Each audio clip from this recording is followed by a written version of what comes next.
उषा काल में व्रती उगते हुए सूरज की प्रतीक्षा बड़ी बेसब्री से करते हैं। जब वो अपनी लालिमा से संसार के अंधकार को हटा देते हैं, तब उन्हें अर्घ देने का समय आ जाता है, पूजा करने का समय आ जाता है। छठ के इस लोकगीत में संगीत की मधुरता के साथ साथ हृदय की भावनाओं का समावेश भी है, जो आपको उस पल के लिए भाव विभोर कर देता है जब ये लोकगीत बजता है, जब ये आपको सुनाई देता है। बिना किसी आडंबर के, बिना किसी पुरोहित के भक्त सीधे सीधे भगवान से संपर्क स्थापित कर सकते हैं। छठ महापर्व की शुरुआत के संदर्भ में पुराणों में दी गई एक कथा इस प्रकार। राजा प्रियवंत संतानहीन थे, तब गुरु कश्यप ने उनके लिए पुत्र प्राप्ति यज्ञ किया और उससे प्राप्त खीर को उन्होंने उनकी रानी मालिनी को दिया। कुछ समय के उपरांत उन्हें पुत्र तो प्राप्त हुआ, मगर मृत। उस शोक में राजा प्राण त्यागने जा ही रहे थे, तभी उनके सामने भगवान की मानस पुत्री देवसेना प्रकट। चूंकि वो सृष्टि की मूल प्रवृत्ति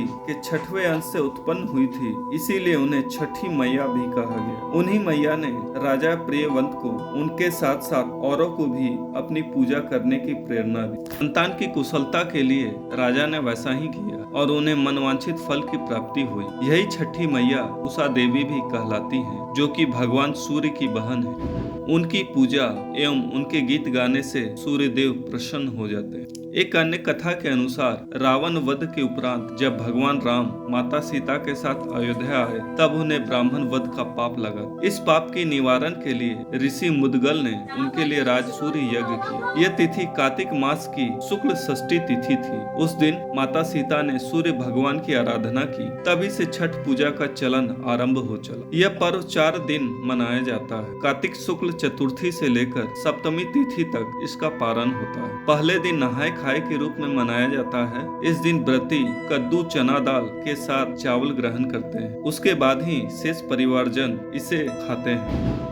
छठ के अन्य सभी प्रसादों की तरह इसे भी मिट्टी के चूल्हे में लकड़ी के अलाव की धीमी धीमी आंच पर पकाया जाता है। भगवान की कृपा एवं भोजन पकाने की सात्विकता के कारण इसका स्वाद सामान्य कद्दू दाल एवं चावल की अपेक्षा कई गुना बढ़ जाता है। तभी तो आस पड़ोस के लोग इसका सेवन किए बगैर रह नहीं पाते।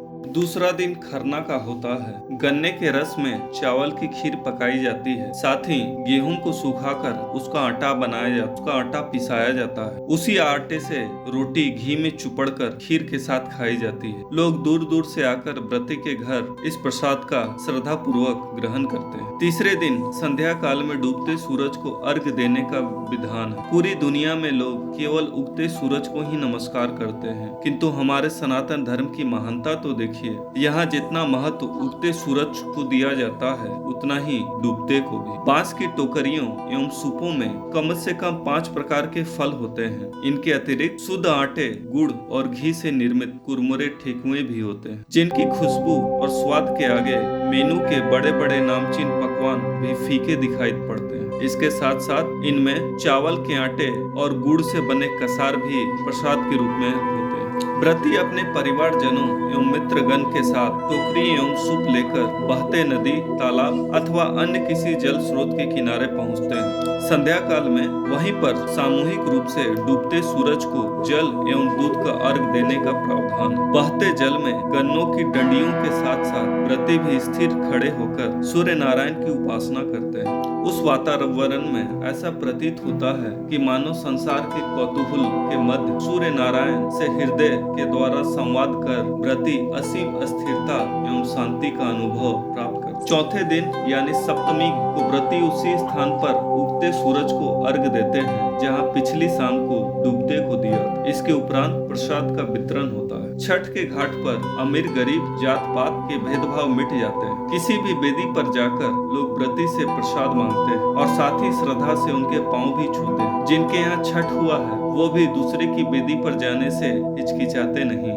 कुछ महिलाएं या पुरुष भी अपने परिवार की परंपरा को आगे बढ़ाने के लिए छठ व्रत किया करते हैं, तो कुछ अपनी मनोकामना पूर्ति होने के उपलक्ष्य में करते हैं। इस पूरे धरती पर सूर्य देव ही साक्षात दिखाई पड़ते हैं, जो अपनी ऊष्मा एवं प्रकाश से यहाँ जीवन का संचार करते हैं। डॉक्टरों, अस्पतालों से निराश न जाने कितने संतानहीन दंपतियों के सुने आंगन में सूर्य देव की कृपा से किलकारियां गूंज चुकी हैं। कई शारीरिक रूप से अक्षम पूर्ण स्वस्थ बन चुके हैं, तो कई निर्धनों के जीविका के कई मजबूत स्रोत खुल चुके हैं।